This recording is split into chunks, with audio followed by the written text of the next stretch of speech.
সবাইকে স্বাগতম জানাচ্ছি আনন্দ বিহার থেকে।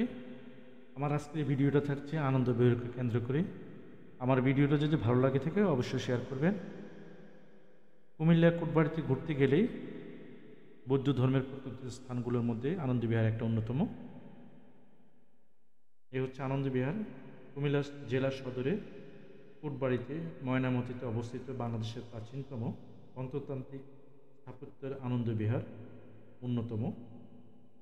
ময়নামতি অন্যান্য স্থাপনাগুলোর মধ্যে বৃহত্তম এই মন্দির উপমহাদেশের শেষ বৌদ্ধ বিশ্ববিদ্যালয় ছিল। নকশা করা বর্গাকৃতির বিশাল বিহার কাঠামোর কেন্দ্রে রয়েছে কেন্দ্রীয় মন্দির এবং সুন্দর এক দিঘি। মন্দিরকে প্রবেশদ্বার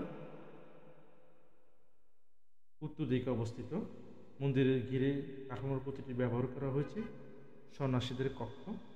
বিস্তৃত আঙ্গিনার মাঝে অবস্থিত মন্দিরের উত্তর দিকেই মধ্যে ভাগে রয়েছে বিশাল প্রবেশদ্বার ক্ষেত্রে একমাত্র প্রবেশদ্বার।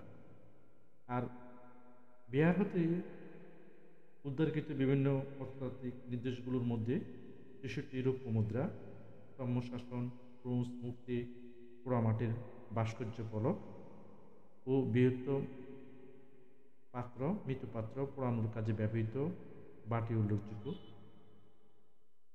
সপ্তম বা অষ্টম শতাব্দীর প্রথম দিকে দেব রাজবংশের তৃতীয় শাসক শ্রী আনন্দদেব আনন্দ বিহার নির্মাণ করেন।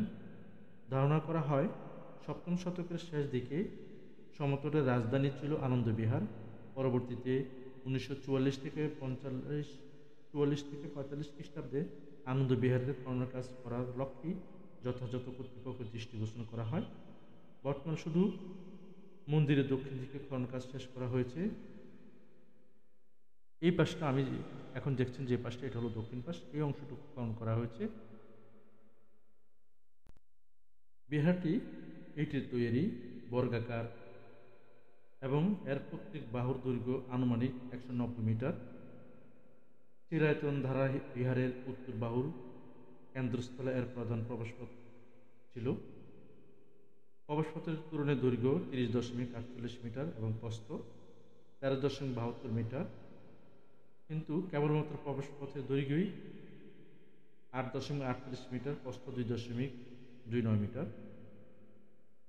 প্রবেশপথের তোরণটিতে দুইটি হলরুম পরপর রয়েছে।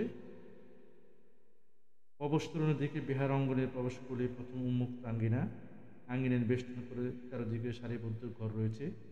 এসব ঘরের শ্রাবণ বিক্রয় থাকতেন নিশ্চয়ই, তবে মোট কয়টি ঘর রয়েছে সেই এখন থেকে সঠিক নির্ণয় করা হয়নি। যেহেতু বিহারটি শালবন বিহার থেকে বড়, শালবন বিহারের 115টি ঘর আছে, সুতরাং এখানে কমপক্ষে 120টি ঘর থাকার মতো কথা। শালবন বিহারকে নিয়েও আমার আর একটা ভিডিও রয়েছে, যদি ভালো লাগে থাকে ওই ভিডিওটা দেখবেন। আমার ভিডিওটা যদি ভালো লাগে অবশ্যই শেয়ার করবেন। প্রত্যন্ত অধীনের আরও দেখার জন্য আমার সাথে থাকবেন। আশা করি ভালো থাকবেন।